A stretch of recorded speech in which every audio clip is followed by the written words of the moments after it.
What's up, Leafs fans? Welcome back to Leafs Digest. We got another late one for you guys here. It is currently 12:40 in the morning Eastern time after the Leafs play on a back-to-back against the Arizona Coyotes, obviously playing against Vegas the night before. Another late one for them there. They end up squeaking out the win in that one, but they don't manage to do so tonight, strictly due to a 45 save performance from Vamelka, I don't even know how to say the guy's name. It's his 20th career start in the NHL, and he puts on an absolute clinic. That right there is what you could call a performance of a lifetime from that man.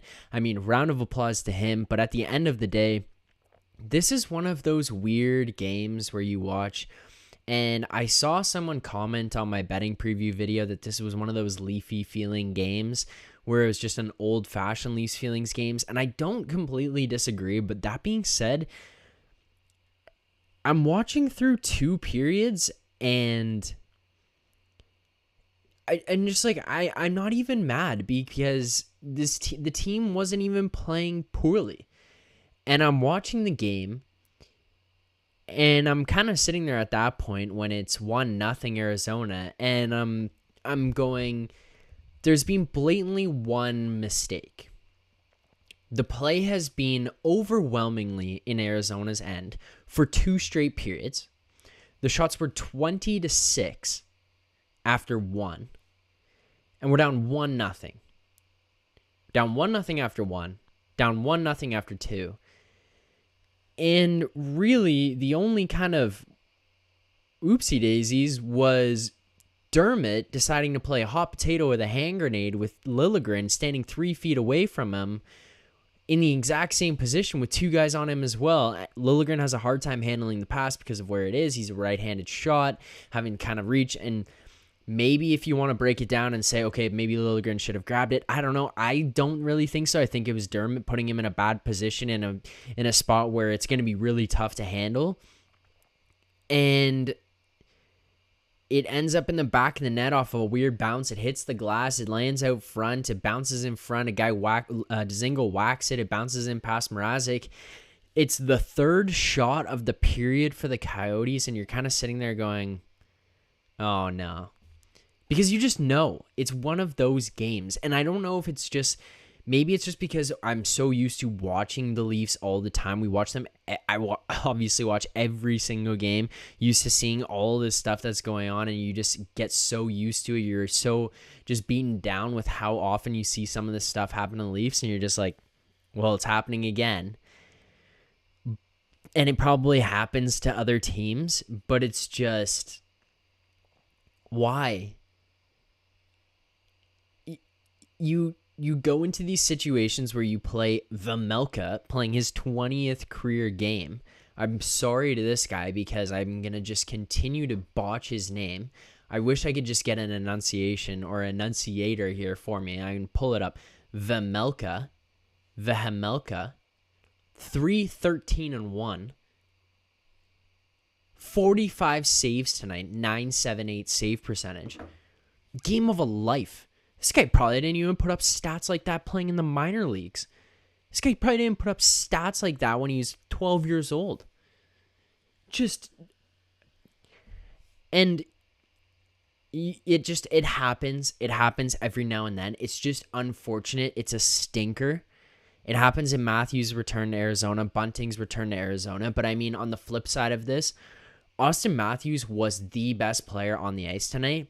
And I mean, as harsh as I am on Mitch Marner, this isn't a rag on Mitch Marner moment here by me, and I hope we can kind of get past that as people watching this video, but I truly, truly watching this game kind of take away from it going, Austin Matthews every single night, especially this year, is proving that he is the level of superstar that doesn't need another star with them.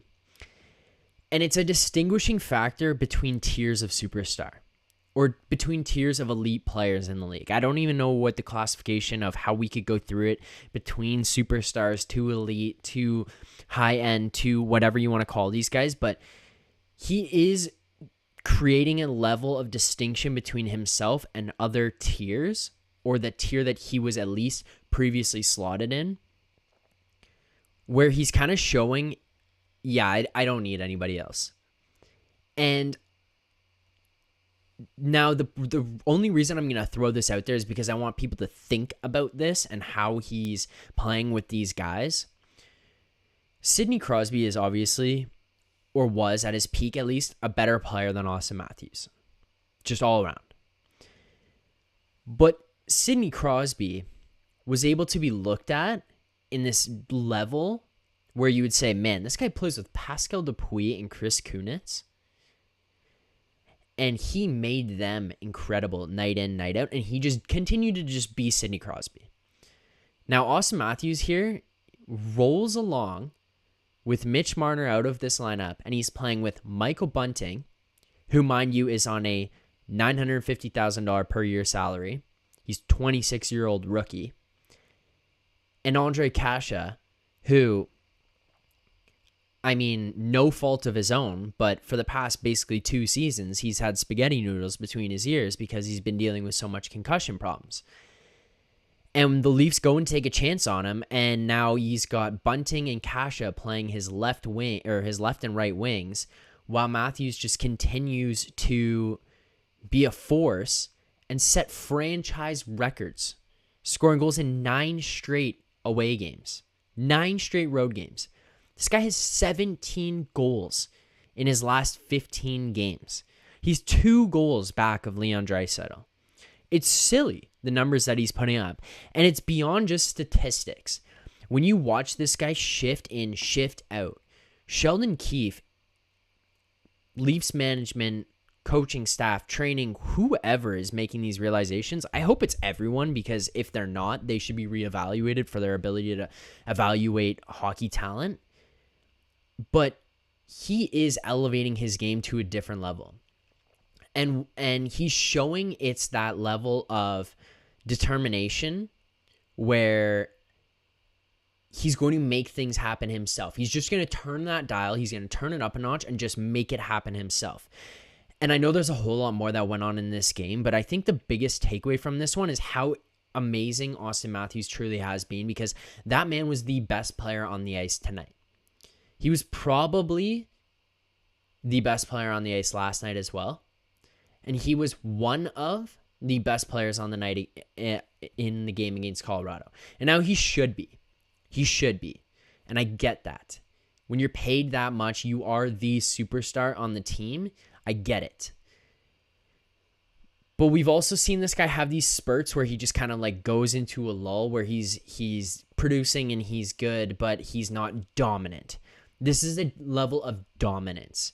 And I don't even know how to get that across of just kind of where I'm even trying to go with this, but it's just, it is a different level of beast. It truly is. I'm going to butcher the Kobe saying right now. It's too late in the night to be pulling out that saying, but it's the different animal, same beast, or same beast, different beast. I don't even, whatever it is, but like he's just transforming into a more powerful, more dominant player, even just with the moves and the additions that he's adding to his game with driving the net, the moves in the corner where he puts it behind his back, does a little spin move, banks it around, his way he's evading players and protecting the puck and winning battles and having takeaways and producing offensively and creating chances for other people other than just himself. And he doesn't need anybody to create chances for him anymore. It's just a different level. He has expanded to that. And honestly, at this point, like, let's just get into my Austin Matthews play of the day here. I don't even know what to sing. There we go.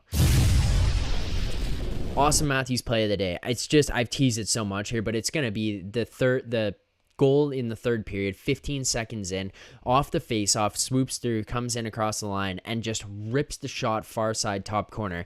He's been the best player on the ice all night. He is being absolutely dominant. And then to come out there and rip that, you set a franchise record. It's 15 seconds into the period. You've got 24 goals on the year. This guy is insane. It's to a different level. I don't even know what to say. Now, going to some of the rest of the game here off of Austin Matthews' bandwagon a little bit, it's just frustrating watching this Leafs team do some of this stuff, and some of it is the whole, I get it, like you just run into a situation where the other guy has a career night, but it just seems to happen so much. It's just, at this point, is this just a Leafs thing? Why are we doing this? How is this happening again? It's just Vejmelka. 20 career games, dude. Vejmelka. And you just put that performance on everyone's head. Go out there and we can't get anything. You hold Arizona to 18 shots. You're giving them nothing. There's 2 mistakes and they score on both of them. The Dermott grenade to Liljegren, and then Brody just loses his man, and Brody's not a guy who makes mistakes often. And then that happens, and he loses his man. He loses Dzingel. Dzingel has himself a two-goal night, and you lose the game 2-1. And then even down to the final minutes, Matthews just being an absolute animal, ripping shots, creating chances. But, I mean, I do have to give... I don't even know if I have to give him credit or it's just this is something that should be happening, but Matthews getting so much playing time throughout the entire game is something we need to see. And it doesn't need to be something where he's playing 25 minutes every single night, but that is a guy who, when he is hot, go with it. You don't got to force it out of him. Where, I mean, you look at Edmonton where it's just, oh my God, nobody's going tonight. McDavid play 30. This is a different situation where it's, dude, you're the best player on the ice. You deserve this time. And it's not, I need this time out of you. It's, you're earning this time. Get back out there and keep going because you're earning it. You and that line. It's not even just him. His line was playing incredible too. Bunting and Cash are creating so many chances. They just got to bury. I mean, maybe it's just Vejmelka here. Vejmelka. The guy's a stud, maybe. 20 career games. 46 saves. What do you even do about that? It's just ridiculous. What a weird game to watch from the Leafs tonight. We go to 9-3 on the season. We lose 2-1 to the Arizona Coyotes on a back-to-back. I mean, it's hard to win the back-to-backs. You're on the road. Throw Peter Mrazek in there. The guy hasn't played much over the last little while, but it just sucks to lose a game like that, especially when you're playing so well and you're dominating the entire game. That's really what happened. They dominated the entire game. You have 2 really blatant mistakes, and then it's over. You lose 2-1. 2 blatant mistakes, you lose 2-1. You even played well defensively. You gave up 18 shots. You're going to make mistakes. You can't have a perfect night. Nobody has a perfect night. Lose 2-1 to the Arizona Coyotes. That team sucks. How does that happen? I don't know. I don't get it. Weird one. Grades of the game here. Let's get into them. All right. This is one of those ones where, I mean, you take in everything I just said, and even with the mistakes, and this is going to be such a sloppy cop-out answer, I guess. I'm giving this one a B. And you know when you hand in a project in school and you worked pretty hard on it, but you know there were some things you could have improved on, and you're kind of curious. You're like, what's going to happen here? What's going to be the end result? And then the teacher just gives you like a B, and you're like, okay, yeah, like I'll take the B on this. And it's just because the teacher just kind of like looked at it and was like, that's pretty good. B, here you go. Hand it back. No real, it's just happened. You move on. That's kind of what this one was. Like, they played really well, but they also just didn't score. They couldn't score. The defense was there, but then they made these 2 mistakes that were just, they end up being so blatant because they were the 2 goals. The reason it's just, honestly, it could almost be like a B- here, and it's just, I give them the credit because you just played 2 really tough games where you got 3 out of 4 points against Colorado and Vegas. You're coming off a back-to-back. You have to travel Vegas to Arizona. Mind you, I mean, come on, you're on a PJ. It's not that far, but still, you travel, get into the town, and then you have to play in 24 hours later, or less than 24 hours. I get it. It's difficult. There's things like that. And then you throw Mrazek in there. But here's where 2 glaring issues, and they weren't mistakes that led to goals, but 2 glaring things that are going to be concerns right now. One, Mrazek's play. not pretty right now for 3.8 million for this year, next year, and the year after that. Hopefully he can turn it around and maybe just get some more playing time. The guy hasn't really played much at all this year, so maybe that's his out. Maybe that's his saving grace is, yeah, he just needs some ice time. And the other thing is going to be the power play, and hey, I'm a get Mitch off the power play guy. Maybe it's just stale. Maybe there's just a slump. They had this period where they were so good. Maybe this is just a natural slump. We'll see it go. But, 0 for 2, but it was more than just 0 for 2. It was the missed passes, the lack of zone entry again. And then the first one, I believe we had 5 shots on that first power play attempt. But then it was just the second one. And even between those 5 shots, it was the broken zone entries where if you play a better team, you're probably not getting those 5 shots. They're probably actually creating more chances against you in that time where because of that sloppy play, whereas you get away with it because it was Arizona. And then the second power play just wasn't as good again. So, you got to take advantage of those. They were both in the first period. Those are the ones where you just got to come out and step on the throats of Arizona. They're a terrible team. That's got to happen. So those are my 2 real takeaways. Mrazek, 16 saves, 889 save percentage. Not ideal, but hey, it's just a weird game. Vejmelka. This guy, game of a lifetime. This is a game of a lifetime from Vejmelka. It's just, I don't even know what to say. Congrats to him on that 20th career NHL game. And they said that numerous times in the broadcast. Hopefully that was right because I've quoted it on here so many times. Vejmelka, 20 career games. And this guy puts up the performance of a lifetime, 46 saves against the Leafs.